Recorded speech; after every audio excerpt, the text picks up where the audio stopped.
नमस्कार, मैं हूं आपके साथ शालिनी राणा। हमारे लोकप्रिय कानूनी प्रोग्राम लीगल हेल्पलाइन में आपका स्वागत है।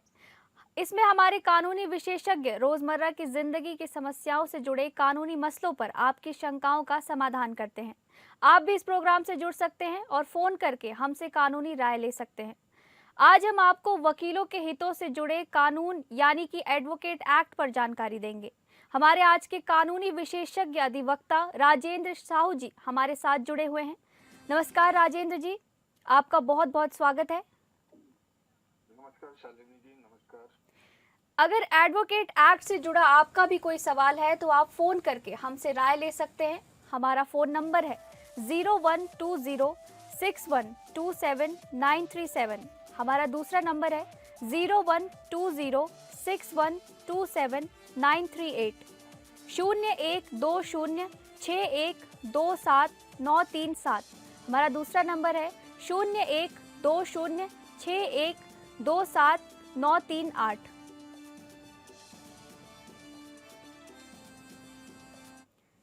सर, हम आपसे जानना चाहेंगे वकीलों के कल्याण निधि अधिनियम का मुख्य उद्देश्य क्या है और ये वकीलों के हित में कैसे काम करता है। जी शालिनी जी, जैसे कि हर प्रोफेशन है, चाहे वो डॉक्टर हो, चाहे आप हो, मीडिया पर्सनल हो, चाहे एडवोकेट्स हो, सबके लिए कोई ना कोई वेलफेयर स्कीम होना बहुत जरूरी है। जी। क्योंकि ये जरूरी नहीं है कि आगे जीवन की परिस्थितियां कैसी हो, और यदि किसी वजह से कोई परेशानी आती है जीवन में, तो उन सिचुएशन में क्या किसी तरह से किसी फंड के थ्रू किसी की हेल्प की जा सके। जी। जैसे कि सेंट्रल गवर्नमेंट जो एम्प्लॉइज हैं या सीआरपीएफ है या पुलिस है, उनके पास तो ये प्रोविजन है कि उनको एक पेंशन मिलता है ताकि वो 60-65 साल की एज के बाद अपना रखरखाव कर सके और अपनी फैमिली का भी रखरखाव कर सके। जी। लेकिन एज एन एडवोकेट, क्योंकि एक ऐसा प्रोफेशन है जो कि आपको एक इंडिपेंडेंट वे से आपको इसको प्रोफेशन को करना पड़ता है, तो इसमें आप एक उम्र के बाद यदि आप प्रैक्टिस नहीं कर पाते या जीवन की कोई ऐसी परिस्थिति होती है कि आपको कोई परेशानी आ जाती है या आप बीमार हो जाते हैं, तो उन एडवोकेट्स के वेलफेयर के लिए इसको बनाया गया था, जिसे कहते हैं एडवोकेट वेलफेयर एक्ट, जो कि 2001 में बनाई गई थी। पहले भी ये वेलफेयर एक्ट थी, लेकिन उसमें परेशानी ये थी कि उसमें मेंबर्स की बहुत कमी थी, तो इसीलिए इस वेलफेयर एक्ट को इसलिए बनाया गया ताकि ज्यादा से ज्यादा वकीलों को इसका लाभ दिया जा सके और इन्हें मेंबर बना के इस फंड को बड़ा बनाया जा सके। जी। अब हम आपसे जानना चाहेंगे कि वकीलों के कल्याण निधि में कौन से वकील शामिल हो सकते हैं और इसके लिए क्या योग्यताएं हैं।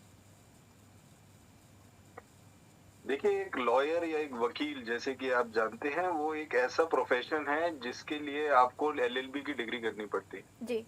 तो जब आप एलएलबी की डिग्री करते हैं, उसके बाद आप स्टेट बार काउंसिल के पास जाके अपना एनरोलमेंट कराते हैं, और अंडर एडवोकेट्स एक्ट जब आप अपना एनरोलमेंट कराते हैं, तभी आपको एक सर्टिफिकेट मिलता है कि आप प्रैक्टिस कर सकते हैं एज अ एडवोकेट, या आप किसी भी व्यक्ति को रिप्रेजेंट कर सकते हैं कानून के तहत कोर्ट में।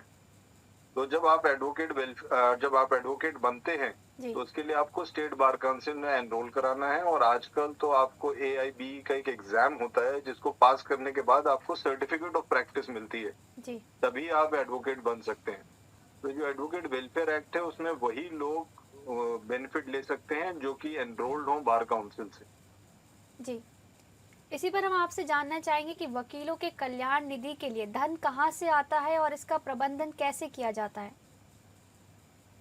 जी, जैसे मैंने आपको बताया कि एक एडवोकेट जो है एक प्रोफेशन है जो कि एक इंडिपेंडेंट प्रैक्टिस है। जी। इस इंडिपेंडेंट प्रैक्टिस के लिए एक व्यक्ति को अपनी प्रैक्टिस को खुद करना होता है, और खुद अपना उसको जो भी उनके पास आते हैं क्लाइंट्स, या जिस तरह से भी वो लॉ फर्म चलाते हैं, उसके थ्रू उनको इनकम होती है।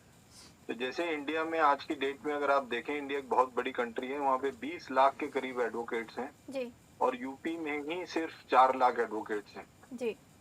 तो ये जो एडवोकेट्स हैं, जब इतनी बड़ी फोर्स है, तो इनको एनरोलमेंट कराने के लिए एक फीस होती है जो कि 200 रुपए होती है, 200 रुपए और 50 रुपए एनुअल।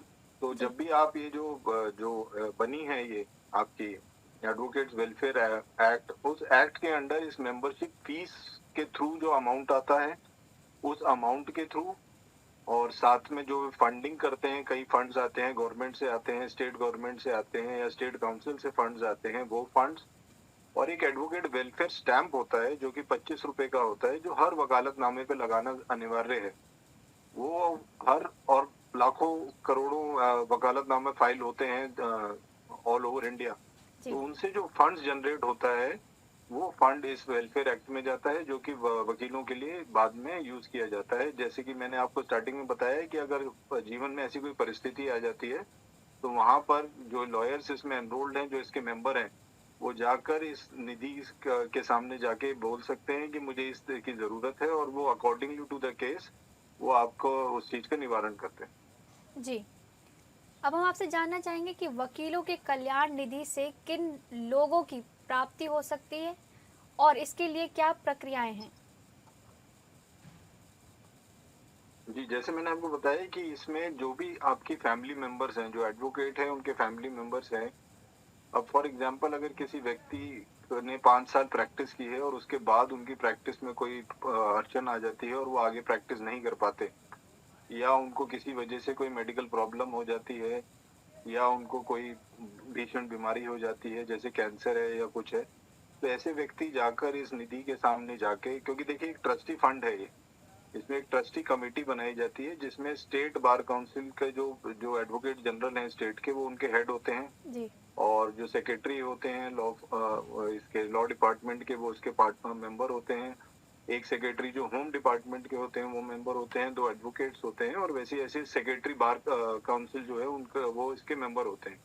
तो एक जो ट्रस्टी कमेटी बनाई जाती है, ट्रस्टी कमेटी इसीलिए बनाई जाती है कि वो ये देख सकें कि जो भी वकील साहब यहाँ पर आकर अपनी कोई भी परेशानी बताते हैं, उसको वो जज करके उसके अकॉर्डिंगली उस फंड को वो रिलीज करते हैं। जैसे कई केसेस में तो ऐसा भी हुआ है कि अगर किसी व्यक्ति के घर में कोई ऐसी शादी है, कोई परेशानी है जिसमें उनको निर्धनता की वजह से वो नहीं कर पा रहे हैं, तो उन्होंने कमेटी के सामने अपना आवेदन दिया है और कमेटी ने उसमें मदद की। जी। अब हम हमसे आपसे जानना चाहेंगे कि वकीलों के कल्याण निधि अधिनियम के तहत वकीलों के लिए कौन से कल्याणकारी कार्यक्रम और सुविधाएं प्रदान की जाती हैं? जी, यही है कल्याणकारी कार्यक्रम की, जैसे भी लाइफ के जीवन की कोई भी परिस्थितियां हैं जिसमें कोई भी उनको परेशानी आती है, और परेशानियों का तो कोई डेफिनेशन नहीं है। अगर कोई भी ऐसी परेशानी आती है तो वो अपना इसको अप्लाई कर सकते हैं, और उसके अकॉर्डिंगली जो ट्रस्टी कमेटी है वो इसको डिसाइड करती है कि क्या इसमें क्या फंड दिया जा सकता है और क्या जरूरी है। उसके अकॉर्डिंग उसको डिसाइड करके उनको दिया जाता है और मदद की जाती है। तो बेसिकली देखिए, जीवन की किसी भी खराब परिस्थिति के लिए ये फंड को बनाया गया है, और उसको जज करने का जो हक है वो ट्रस्टी कमेटी के पास है, जिसके मेंबर्स के बारे में मैंने आपको अभी बताया। जी। वकीलों के कल्याण निधि के प्रशासन और प्रबंधन के लिए कौन जिम्मेदार है और इसकी देखरेख कैसे की जाती है? जी जी, वैसे तो हम ये डिस्कस कर चुके हैं, लेकिन हर उसमें एक ट्रस्टी कमेटी बनाई जाती है, जिस ट्रस्टी कमेटी का जो हेड है वो एडवोकेट जनरल होते हैं स्टेट के, और जो सेक्रेटरी हैं होम मिनिस्ट्री के, वो एक सेक्रेटरी होते हैं लॉ मिनिस्ट्री के, और 2 एडवोकेट्स और एक सेक्रेटरी बार काउंसिल ऑफ उस स्टेट के। इन लोगों के एक तरह से 8 लोगों की एक कमेटी होती है, ये कमेटी बनाई जाती है, और यही कमेटी डिसाइड करती है कि किस तरह फंड्स आएंगे और किस तरह इन फंड्स को यूज किया जाए। जी। वकीलों के कल्याण निधि अधिनियम की अपील और शिकायत निवारण प्रक्रिया क्या है? देखिए, इसमें जो भी जो शिकायत है, देखिए बेसिकली तो ये एक कमेटी बनाई गई है कि मदद की जा सके, लेकिन तब भी हर चीज में ग्रीवेंस हो सकता है। हर चीज में एक परेशानी आ सकती है कि हो सकता है कि कमेटी के मेंबर्स उसको राइटली यूटिलाइज ना कर रहे हैं। जी इसके लिए सेक्शन 25 इसमें एक्ट में दिया गया है, जो कि अपील का एक प्रोविजन है, और उस प्रोविजन में आपको एक 25 रुपए की नॉमिनल फीस देनी होती है। उस फीस के और एक फॉर्म भर के अकॉर्डिंगली उस अपील को दिया जाता है, और ये स्टेट बार काउंसिल के सामने अपील को करते हैं, और स्टेट बार काउंसिल का जो भी डिसीजन होता है वो फाइनल होता है। इसमें एक सेक्शन 30 भी है जो कि बार करता है किसी भी सिविल कोर्ट को, कि कोई भी सिविल कोर्ट में आप इसकी को लेके नहीं जा सकते। जो भी स्टेट बार काउंसिल ने लास्ट अपील में उसको डिसाइड किया है, उसको आप कहीं और चैलेंज नहीं कर सकते किसी कोर्ट में। तो जो डिसीजन है स्टेट बार काउंसिल का वो फाइनल होता है, और यही एक अपील की प्रक्रिया है इसमें सिर्फ। और ज्यादातर जो भी चीजें हैं वो सॉल्व उसी लेवल पे होती हैं, स्टेट बार काउंसिल के लेवल पे। हम बात कर रहे थे वकीलों के कल्याण निधि अधिनियम की। हमारे विशेषज्ञ राजेंद्र साहू जी हमारे साथ बने हुए हैं। अब हम आपसे जानना चाहेंगे कि वकीलों के कल्याण निधि अधिनियम के तहत वकीलों को कौन से वित्तीय लाभ प्रदान किए जाते हैं। जी शालिनी जी, जो वित्तीय लाभ है, जैसे भी कोई परिस्थिति ऐसी होती है जहाँ पे फाइनेंशियल एड की जरूरत है किसी भी जी लॉयर को, तो वित्तीय लाभ उनको प्रोवाइड किए जाते हैं। जैसे मैंने आपको एक एग्जांपल बताया है कि किसी के यहाँ शादी थी और वो शादी लड़की की शादी थी और उनकी किसी परिस्थिति की वजह से उनकी प्रैक्टिस भी नहीं थी ठीक, तो उन्होंने एक अपील वो दी अपनी अर्जी। तो ट्रस्टी कमेटी ने उसको एडजस्ट करते हुए उनको वो दिया फंड और वो शादी कराई गई। वैसे फंड्स हैं, लेकिन ज्यादातर जो बेसिक देखिए, जो बेसिक रिक्वायरमेंट जिस लिए बना था ये एक्ट, वो बना था कि अगर कोई व्यक्ति इंडिजेंट हो जाता है या उसको कोई डिसेबिलिटी आ जाती है, जी यदि किसी लॉयर को ज्यादा मानसिक डिसेबिलिटी या फिजिकल डिसेबिलिटी जिसकी वजह से वो परेशान हो जाता है और वो प्रैक्टिस नहीं कर सकता, तो उन लोगों के लिए ये फंड बनाया गया था। लेकिन जिस तरह आजकल की स्थितियां और परिस्थितियां बदल रही हैं, इसमें कई अमेंडमेंट्स हैं और कई चीजें हैं जिसमें जो कमेटी है वो फंड्स की मदद करती है, लेकिन वो उनके विवेक के ऊपर है, वो किस तरह उसको एडजुडिकेट करते हैं और उस एप्लीकेशन को उस अकॉर्डिंगली वो डिसाइड करते हैं। जी। अब हम आपसे जानना चाहेंगे कि आप वकीलों के जी जी, मैं कल्याण ये निधि। शालिनी जी, जैसे मैं हाँ, जैसे मैं ये भी बताना चाहूंगा, माफी चाहूंगा शालिनी जी, जैसे कि जी जो 16 स्टेट्स हैं इंडिया में, उनमें तो ये कमिटीज हैं जो वेलफेयर एडवोकेट वेलफेयर कमिटीज हैं, जैसे कि उत्तर प्रदेश है, मध्य प्रदेश है, और आपका बिहार है, और महाराष्ट्र एंड गोवा है, केरला है। इन सब स्टेट्स में एडवोकेट वेलफेयर एक्ट है, लेकिन जैसे दिल्ली में एडवोकेट वेलफेयर एक्ट नहीं है। जी तो लेकिन दिल्ली में एडवोकेट वेलफेयर एक्ट के लिए उन्होंने अलग प्रोविजन दिया है, जैसे इंश्योरेंस स्कीम है जो चीफ मिनिस्टर इंश्योरेंस स्कीम है, और वो स्कीम और बार काउंसिल की भी स्कीम है जिसमें 10 लाख का इंश्योरेंस जो है वो एडवोकेट्स को मिलता है एज अ टर्म इंश्योरेंस, और 5 लाख का इंश्योरेंस उनको मिलता है उनकी फैमिली मेंबर्स के लिए, यानी वाइफ और 2 बच्चों के लिए। जी तो इस तरह से वो जो वेलफेयर कमेटी बाकी स्टेट्स में करती हैं, वैसे ही यहाँ पर वेलफेयर जो है वो थ्रू इंश्योरेंस है। तो जहाँ जहाँ पर वेलफेयर कमिटीज नहीं है, वहाँ पर वो थ्रू इंश्योरेंस स्टेट गवर्नमेंट उनको प्रोवाइड करती जी। धन्यवाद इस है। जी जानकारी के लिए। अब हम आपसे जानना चाहेंगे कि वकीलों के कल्याण निधि अधिनियम के क्रियान्वयन में क्या चुनौतियां आती हैं और कैसे इन्हें दूर किया जा सकता है। देखिए, जो चुनौतियां हैं वो यही हैं कि जो फंड्स हैं इनका प्रॉपर यूटिलाइजेशन बहुत होना बहुत जरूरी है।